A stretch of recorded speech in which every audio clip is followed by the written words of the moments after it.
pastikan bila Anda berkunjung ke suatu tempat, ambil hikmahnya, ambil pelajarannya, agar Anda memperoleh banyak pelajaran kehidupan dari situ, dan kemudian Anda terapkan dalam kehidupan sehari-hari. Saya alhamdulillah baru pulang dari Jepang, dan banyak pelajaran yang saya dapatkan dari Jepang, dan sengaja saya pilihkan apa pelajaran yang saya dapatkan yang itu jarang dibahas oleh banyak orang. Seperti apa pelajarannya yang mungkin juga akan membantu menginspirasi Anda. Ikuti video ini hingga tuntas, tas sampai selesai.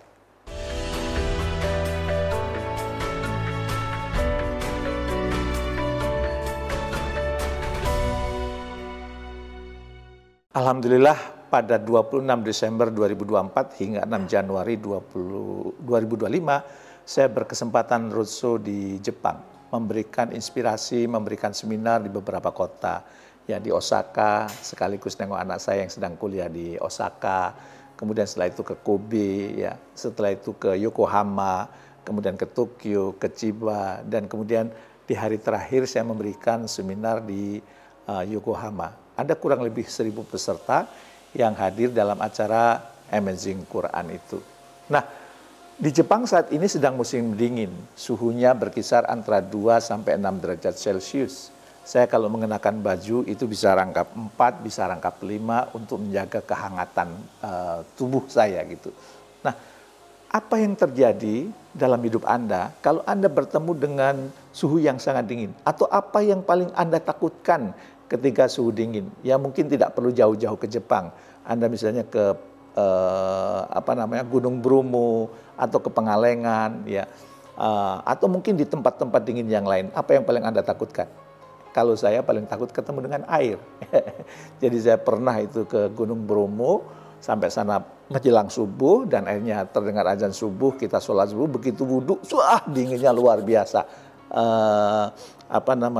Tangannya seolah-olah kaku gitu ya. Begitu juga kalau kemudian kita di negara lain yang suhunya dingin, kalau ketemu air maka bisa jadi kemudian tangan kita akan seperti kaku. Tapi ini tidak terjadi di Jepang.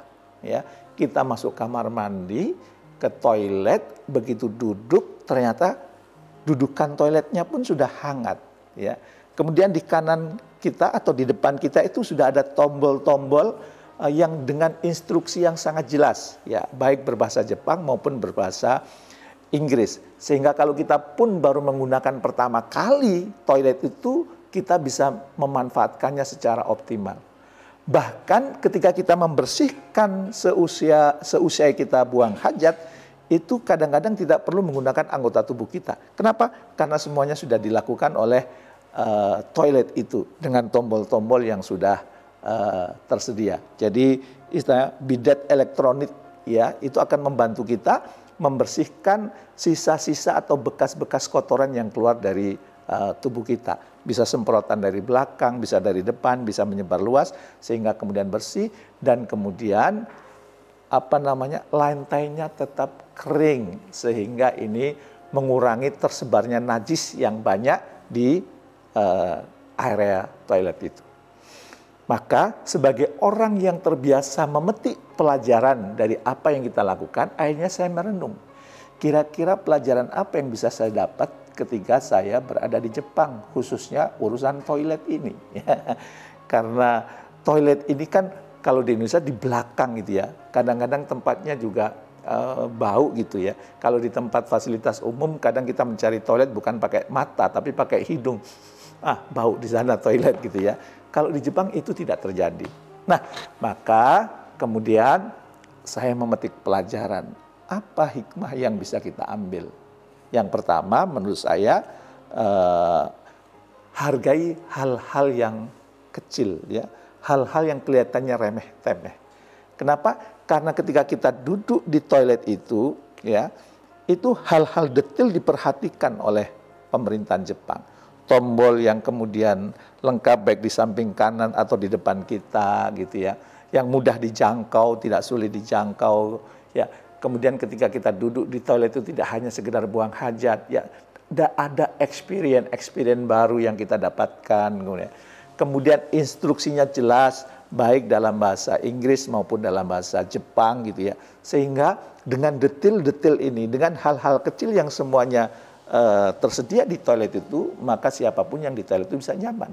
Bahkan ada tempat meletakkan barang, bahkan ada tempat yang kemudian untuk tempat bayi, kalau seandainya ada orang tua yang bawa bayinya itu bisa diletakkan di tempat itu yang sangat nyaman gitu ya. Itu luar biasa. Maka pertanyaan saya, apa hal-hal kecil yang Anda ingin lakukan? Misalnya, kalau di keluarga saya, hal-hal kecil yang kami biasakan adalah kalau keluar kamar mandi, otomatis mematikan lampu. Sayang energinya tidak terpakai di kamar mandi, tapi kemudian listrik nyala sepanjang hari atau sepanjang malam, itu kan membuang-buang energi. Itu kelihatannya hal kecil, tapi kalau itu kemudian dilakukan oleh jutaan orang, maka itu akan terjadi penghematan energi yang luar biasa.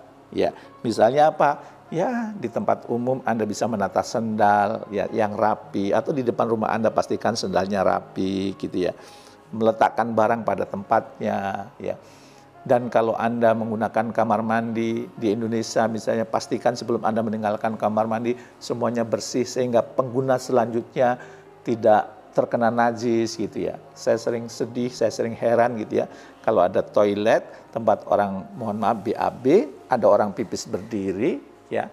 Dan itu setelah selesai, tempat bekasnya itu tidak, tempat yang biasa kita duduk itu tidak dilap ya. Sehingga ketika ada orang berikutnya datang ke situ, duduk itu kan najis ya. Sehingga kalau celananya kena najis, bajunya kena najis, kan tidak bisa digunakan untuk sholat ya.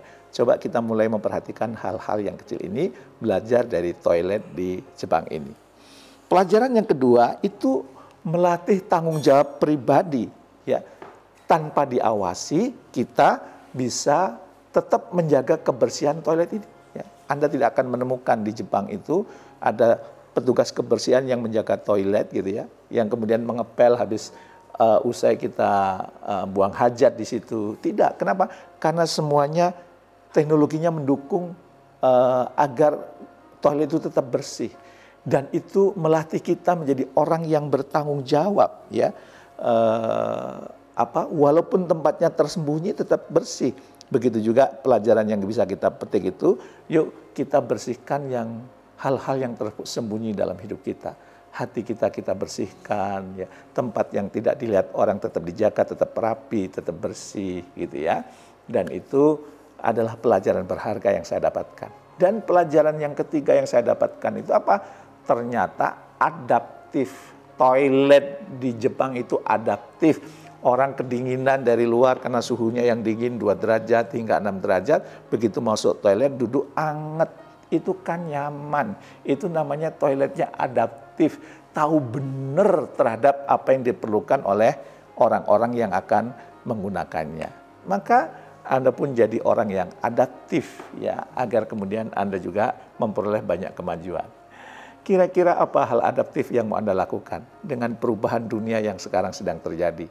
Dalam pekerjaan Anda, apa hal adaptif yang mau Anda lakukan ya setelah mendengarkan video ini? Dalam kehidupan rumah tangga, hal adaptif apa yang kemudian ingin Anda lakukan? Karena ada perubahan zaman, anak-anak sekarang kecil-kecil sudah belajar parenting ya, dan kemudian gurunya banyak, bukan hanya kita, sumber gurunya itu dari YouTube, dari sosial media ya. Maka kita perlu adaptif juga dalam mendidik anak, dalam berbisnis, dalam urusan karir, dalam urusan hubungan dengan orang-orang di sekitar kita. Itu inspirasi yang saya dapatkan selama saya berkunjung ke Jepang. Mudah-mudahan juga menginspirasi Anda.